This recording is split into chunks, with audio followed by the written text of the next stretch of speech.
Seguimos con Mayra Díaz, experta en redes sociales, experta en nuevas tecnologías, para hablar de ciberbullying o ciberacoso.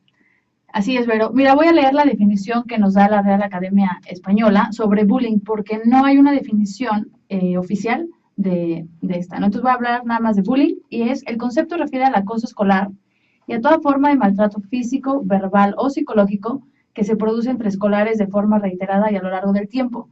Y quiero acotar que también el bullying, y ya llevado, bueno, al tema tecnológico, es exactamente lo mismo, pero utilizando medios de las tecnologías de la información y la comunicación, el Internet, un dispositivo móvil, las consolas de videojuegos, porque ahí también están estos chavitos.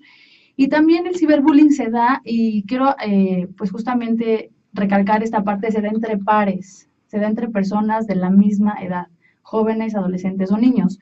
Cuando interfiere un adulto mayor, entonces sí vamos a hablar de ciberacoso. Sí. Y el ciberacoso es el uso de la información electrónica y medios digitales para acosar a alguien. Y del ciberacoso se van a desprender otros factores como el estoqueo, que básicamente, bueno, la traducción sería también del acosador, pero es el anonimato de esta persona detrás de un perfil de Facebook falso o detrás de alguna otra cuenta, revisando constantemente tu información.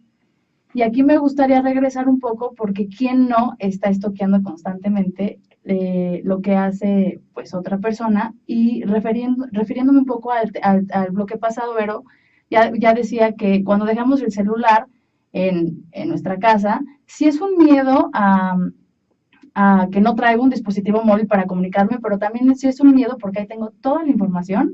Y dime tú, No traes tu vida ahí. Traes tu vida, incluyendo fotos, videos, que el meme gracioso y cosas que Ave María, si alguien se entera que las ve, bueno. Sobre todo tu pareja, ¿no? Sí, bueno, de hecho hay aplicaciones, ya hablaremos en otra ocasión, hay aplicaciones que te bloquean, por ejemplo, si tú estás viendo una cuenta o chateando con alguien el sexting que le llaman. El sexting es básicamente el tener relaciones de cualquier tipo con un tono ya más elevado con alguien más.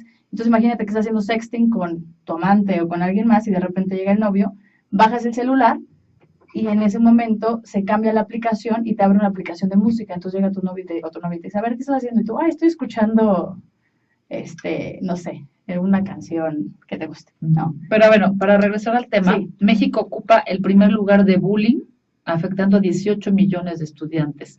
A mí me preocupa muchísimo el asunto de por cada bullying o ciberbullying que se practica, un elevado número está acabando en suicidio. 1 de cada 6. Es muchísimo, es demasiado elevado. O sea, sí tenemos que hablar de estos temas porque mucha gente que pues tiene alguna vulnerabilidad, algún hueco emocional por ahí y es muy importante que los padres estén al tanto de estos depredadores que están allá afuera y que pues la violencia empieza en casa, ¿no? Y la violencia se aprende, no se nace con ella. O sea, yo siempre digo que el bullying empieza en la casa. Exactamente, pero justo acabas de dar un punto muy importante, a diferencia o sea, la manera en la que se da el ciberbullying empieza en las aulas escolares, con tus vecinos o en tu casa, y después se traslapa a esta parte digital.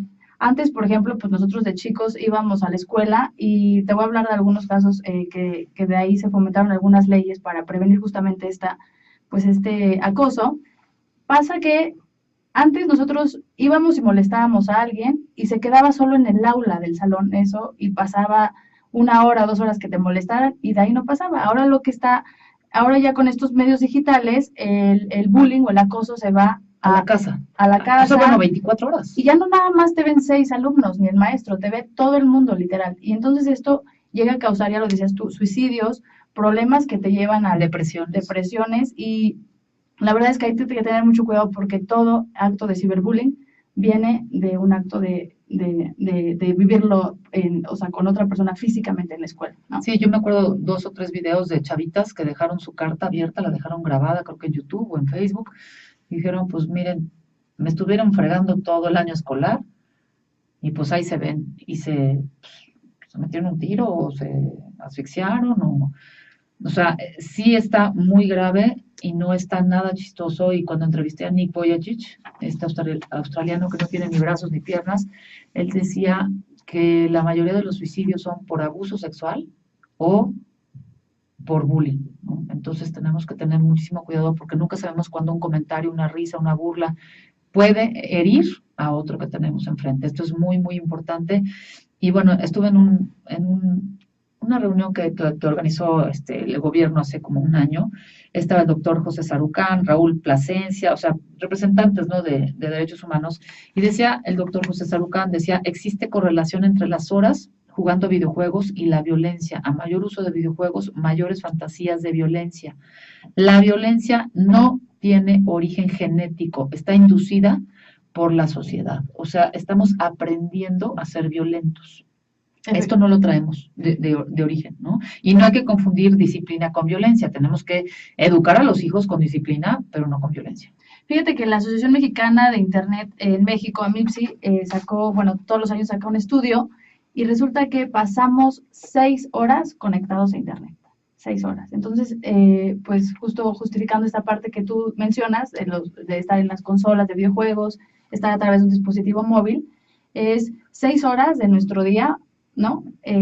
Generando violencia o escuchando violencia. Muchos papás dicen, no, dejo ver a mis hijos películas violentas o de terror. Sí, pero señor, está viendo lo que su hijo está viendo en YouTube, por ejemplo, ¿no? Entonces hay que tener también estos candados parentales o candados Sí. En las computadoras, en las aplicaciones, en las tabletas, en los dispositivos móviles, para que los niños también tengan otro tipo de, ya decía yo, hay que hacer una buena curación de contenido, porque sí hay información muy buena, pero hay que estar muy pendientes de lo que nuestros hijos están viendo. Y a veces es complicado. Yo tenía el iBoss, que es pues, no sé cómo se llama, firewall, que es un control parental para que mi hijo no pudiera tener acceso.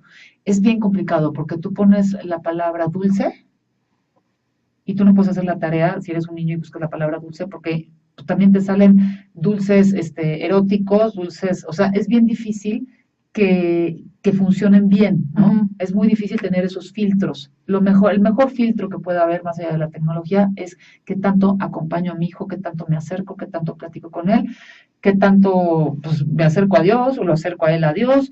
Esa parte humana es bien importante. Quiero leer algo que Humberto Eco, que lo escuchaba mucho en la carrera, por ser semiólogo, generó mucha polémica con este comentario porque decía que consideraba que el nivel de discusión intelectual que discurre en las redes sociales es sumamente pobre. Yo estoy de acuerdo en algunos puntos.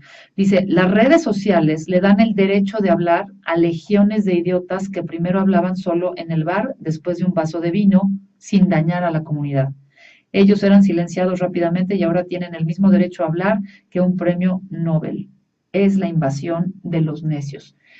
Sí creo que es democrático, desde luego, cualquiera puede emitir una opinión, pero a veces se hace abuso del derecho, o sea, ¿no?, de expresión. Sí, estamos en la revolución de la información, ¿no? Entonces, ahorita creo yo, justo tú lo decías, que todos tenemos derecho a emitir nuestras opiniones.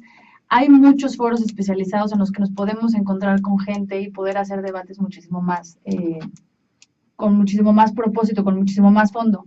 Hay que tener también cuidado porque esta parte de ciberacoso o el estoqueo, en muchos casos, se da porque prestamos atención a personas que realmente nada más están para dañarnos. Entonces también hay que tener nosotros esos filtros como seres humanos y aprender a distinguir cuando la gente nos quiere lastimar. Pero entonces también las tecnologías deben de enseñarnos o debemos nosotros de generar esa conciencia que si en las tecnologías hay plataformas en las que yo puedo estar más susceptible a ser acosado, a ser atacado, bueno, pues entonces las voy a evitar de alguna manera. Finalmente, ya te decía, tiene que ver mucho con un tema de conciencia, ¿no? Y con un tema de cómo nosotros queremos manejar las tecnologías y para qué. Porque finalmente las tecnologías están para que podamos, en esta aldea global, para generar más información, para comunicarla, para sumar en proyectos, para aprender idiomas, para conocer otras culturas, porque también nos acercan a estos otros lugares o culturas que no tenemos a lo mejor al alcance, ¿no? Sí, la verdad, mira, yo como periodista sí le digo a la gente, no creas en todo lo que está en Internet, no creas en todo lo que se dice en las redes sociales, porque mucho viene de información falsa, información basura, las fuentes no son creíbles, no son confiables, y también, pues lo decía aquí también Humberto Eco, ¿no? Decía, creyendo que la información es verdadera, actual o relevante. Uno de los riesgos de la explosión de la tecnología de la información es la sobreinformación o la desinformación, a la par también de la saturación y la sobreestimulación que suele producir un déficit de atención. Ahora entiendo por qué soy como soy. Y una incapacidad de concentración y de conciencia reflexiva. Estamos viviendo mundos superficiales, ¿no?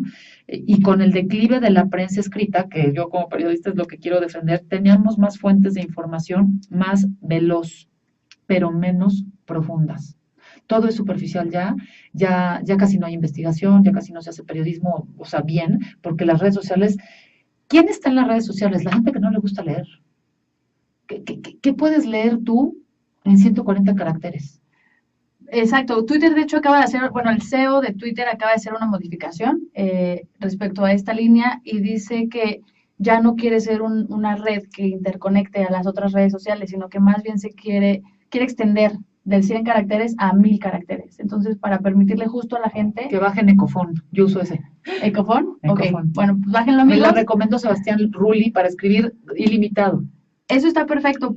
Sin embargo, yo creo que hay diferentes redes, o sea, que cada red social tiene un objetivo. El objetivo de Twitter principal era un termómetro, bueno, o es un termómetro. Entonces, Twitter también lo que nos permite es ser más creativos, más breves, y eso es lo que le aplaudo a la red social. No me encanta tanto que se extienda, porque para eso tenemos plataformas como Facebook, o tenemos también en este sentido que tú decías, ya no leemos, escaneamos efectivamente, entonces ya cada vez las redes sociales son muchísimo más visuales, pero para eso está Instagram, ¿no? Ahora, yo como periodista, déjenme decirles que sí me enteré de muchas noticias, entre ellas cuando cubrí lo de la explosión, lo del incendio provocado en el Casino Royal en Monterrey, podemos enterarnos en el momento justo que las cosas están pasando. Esa inmediatez sí es maravillosa, y ese contacto directo con la gente, ¿no? Que balacera en tal lugar, no pasen por aquí, ¿no? En Monterrey, cuando estaba la guerra del crimen, del narcotráfico, de Calderón contra el narcotráfico, pues sí, mucha gente se puso a salvo, se guardó, se protegió, decían por aquí hay retenes, hay policías, hay balaceras. Para eso deben de ser usadas las redes sociales, para cosas. A mí me llegan muchos pedidos ahora es que me dicen, ayúdame, porque requiero sangre, ¿no?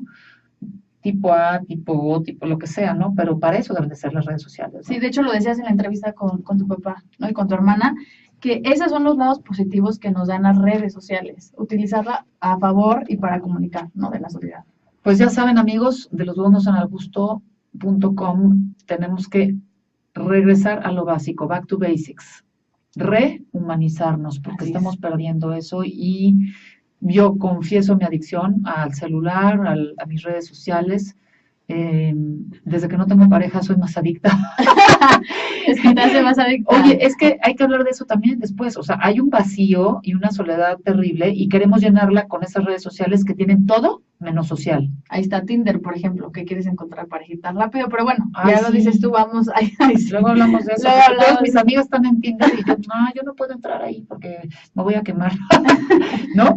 Hay otras maneras, pero luego se las cuento. Muy bueno, muy bueno. Pero también hay que saber venderse, ¿no? Entonces, ya hablaremos de cada una de las redes sociales. Muchísimas gracias, y pues siempre estaremos buscando aquí humanizar los medios de comunicación y enaltecer siempre al ser humano. Gracias, Mayra. Gracias, Vero.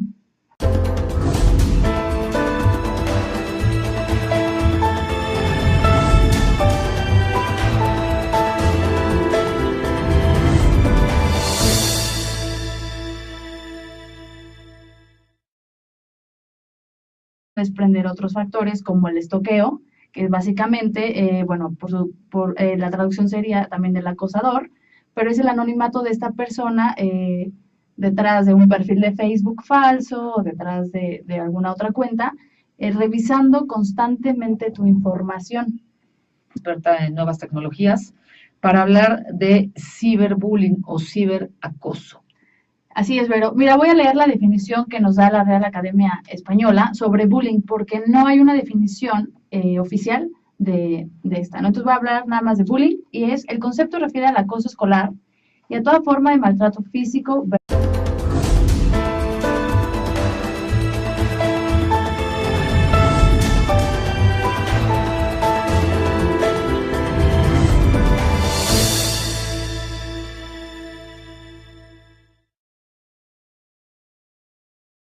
Seguimos con Mayra Díaz, experta en redes sociales. El bullying se da, y quiero pues justamente recalcar esta parte, se da entre pares, se da entre personas de la misma edad, jóvenes, adolescentes o niños. Cuando interfiere un adulto mayor, entonces sí vamos a hablar de ciberacoso. Sí. Y el ciberacoso es el uso de la información electrónica y medios digitales para acosar a alguien. Y del ciberacoso se van a verbal o psicológico, que se produce entre escolares de forma reiterada y a lo largo del tiempo. Y quiero acotar que también el bullying, y ya llevado, bueno, al tema tecnológico, es exactamente lo mismo, pero utilizando medios de las tecnologías de la información y la comunicación, el internet, un dispositivo móvil, las consolas de videojuegos, porque ahí también están estos chavitos, y también el ciber